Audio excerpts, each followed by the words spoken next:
बचत खाता खोलना इस विषय में आपका स्वागत है। इस विषय में आप बचत खाता खोलने के लिए आवश्यकताओं की सूची बनाने में और बचत खाता खोलने की प्रक्रिया को समझने में सक्षम होंगे। बचत खाता क्या है? बचत खाता आपके पैसों के लिए बैंक में एक सुरक्षित स्थान की तरह है। आप इसमें कभी भी पैसा डाल सकते हैं और निकाल सकते हैं। बैंक आपके लिए ब्याज के रूप में कुछ अतिरिक्त पैसे भी जोड़ता है। बैंक खास तरह के बचत खाते देते हैं, जैसे महिलाओं, बच्चों और बुजुर्गों के लिए। इन खातों में ज्यादा ब्याज मिलता है और कम लॉकर चार्ज लगते हैं। इन खातों से आप आसानी से एटीएम से पैसे निकाल सकते हैं, जिससे जरूरत के हिसाब से पैसा निकालने में आसानी होती है और अलग अलग तरह के ग्राहकों की जरूरतें पूरी होती हैं। बचत खाता खोलना क्यों जरूरी है? बैंक में बचत खाता आपके पैसे के लिए एक सुरक्षित घर की तरह है। इसके अलावा एक बचत खाता आपकी मदद करता है ऑनलाइन बैंकिंग करने में, एटीएम से नकदी निकालने में, बिजली, फोन आदि के बिलों का भुगतान करने में और मनी ट्रांसफर करने में। आइए अब प्रत्यक्ष लाभ अंतरण (डीबीटी) और वित्तीय समावेशन के बारे में बात करें। भारत में सरकारी सब्सिडी और योजनाओं का लाभ उठाने के लिए बचत खाता होना महत्वपूर्ण है। प्रत्यक्ष लाभ अंतरण (डीबीटी) प्रणाली सरकार को बिचौलियों को दरकिनार करते हुए सीधे लाभार्थियों के बैंक खातों में सब्सिडी स्थानांतरित करने की अनुमति देती है। डीबीटी को बचत खातों से जोड़ने से वित्तीय समावेशन को भी बढ़ावा मिलता है, क्योंकि यह व्यक्तियों को औपचारिक बैंकिंग क्षेत्र में लाता है। उन्हें अपने वित्त को जिम्मेदारी से प्रबंधित करने के लिए एक मंच प्रदान करता है। यह बचत और जिम्मेदार वित्तीय व्यवहार की संस्कृति को प्रोत्साहित करता है, जो दीर्घकालिक समृद्धि के लिए आवश्यक है। सरकारी सब्सिडी का लाभ उठाने के लिए व्यक्तियों के पास अपने आधार से जुड़ा एक बचत खाता होना चाहिए, जो सब्सिडी दोहराव को रोकता है और वित्तीय रूप से संघर्ष कर रहे पात्र आवेदकों को अनुदान के वितरण की अनुमति देता है। बचत खाता खोलने के लिए आपको कुछ बुनियादी चीजें करने की आवश्यकता होगी। आवेदन करने का तरीका: अपनी पहचान के लिए प्रमाण पत्र इकट्ठा करें।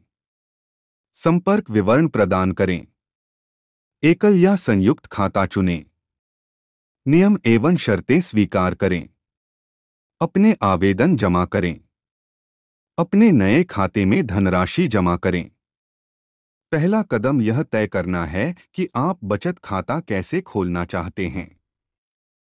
आपके पास दो विकल्प हैं: खाता खोलने के लिए शारीरिक रूप से बैंक जाना या ऑनलाइन फॉर्म का उपयोग करना।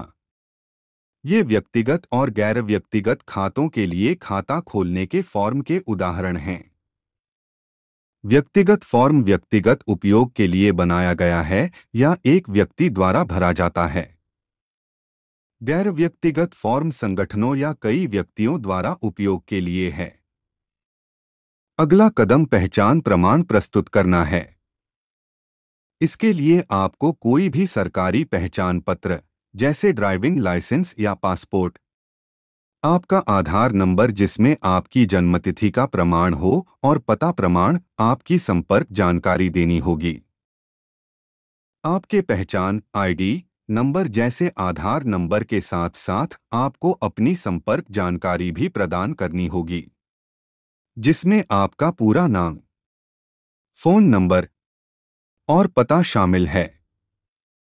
आप अपना ईमेल पता भी जोड़ सकते हैं। चरण 4 में आपको यह निर्धारित करना होगा कि क्या आप खाता केवल अपने नाम पर रखना चाहते हैं, एक एकल खाता, या आप इसे किसी के साथ साझा करना चाहते हैं, तो एक संयुक्त खाता। एकल खाता केवल आपके लिए है, केवल आप ही इसका उपयोग कर सकते हैं। लेकिन एक संयुक्त खाता आपके और परिवार के किसी अन्य सदस्य या व्यक्ति के लिए है, इसलिए आप दोनों इसका उपयोग और प्रबंधन कर सकते हैं। जितने लोग संयुक्त खाता खोलेंगे उन सभी की जानकारी और प्रमाण पत्र आपको बैंक को देने होंगे।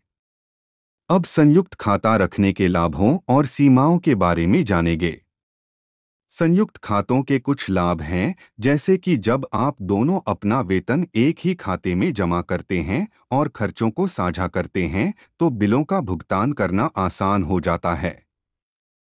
कानूनी प्रक्रिया आसान होती है। यदि दुर्भाग्य से किसी एक को कुछ घटित हो जाता है, तो दूसरा व्यक्ति आपात स्थितियों के लिए आपके द्वारा बचाए गए फंडों तक आसानी से पहुंच सकता है।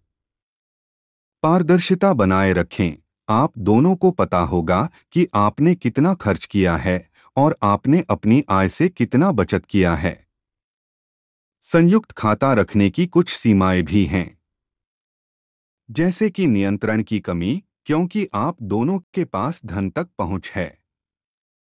इसके अलावा कोई गोपनीयता नहीं है, जिसका अर्थ है कि आप कितना कमाते हैं, बचाते हैं या खर्च करते हैं, यह दूसरे व्यक्ति को पता चल जाएगा।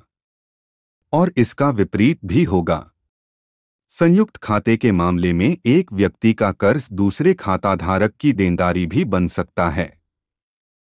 इसके बाद आपको बैंक में खाता खोलने के नियमों और शर्तों को ध्यान से पढ़ना और स्वीकार करना होगा। यह वह जगह है जहां बैंक आपसे यह पुष्टि करने के लिए कहता है कि आपने फीस, देनदारियों और खाते के ब्याज की गणना कैसे की जाती है, इसका वर्णन करने वाले प्रकटीकरण दस्तावेज को पढ़ा है। आदर्श रूप से आपको ऐसा खाता प्रकार चुनना चाहिए जो उच्च दर अर्जित करता हो और जिसमें मासिक सेवा शुल्क न हो या कम हो। यह आपके लिए दोबारा जांच करने का मौका है। सभी आवश्यक कागजी कार्रवाई पूरी करने और आवश्यक जानकारी प्रदान करने के बाद आप अपना आवेदन बैंक को जमा कर देंगे। यदि आप ऑनलाइन आवेदन कर रहे हैं, तो आप ऑनलाइन फॉर्म भरने के बाद सबमिट बटन पर क्लिक करेंगे। यदि आप बैंक शाखा में हैं, तो वहां का कर्मचारी आपको जमा करने की प्रक्रिया में मार्गदर्शन करेगा। बैंक आपकी जानकारी को नो योर कस्टमर या केवाईसी प्रक्रिया के माध्यम से सत्यापित करता है। एक बार सत्यापित हो जाने पर आपको अपने खाते तक पहुंच प्राप्त हो जाती है। ध्यान दें कि 2 से 5 व्यावसायिक दिनों के भीतर आपकी जानकारी सत्यापित हो जाएगी और बैंक आपको खाते तक पहुंच प्रदान करेगा।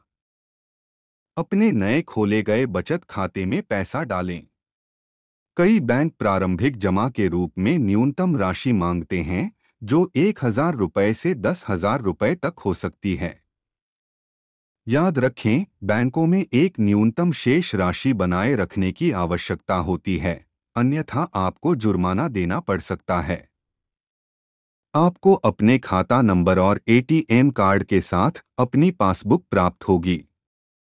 यदि न्यूनतम जमा राशि है, तो जितना संभव हो उतना जमा करें। आप जितनी जल्दी फंडिंग करेंगे, उतनी ही जल्दी आप कमाई करना शुरू कर देंगे। ये आपके बचत खाता खोलने के चरण हैं। दूसरे खाते से पैसे ट्रांसफर करें या सीधे नकद चेक जमा करें। धन्यवाद।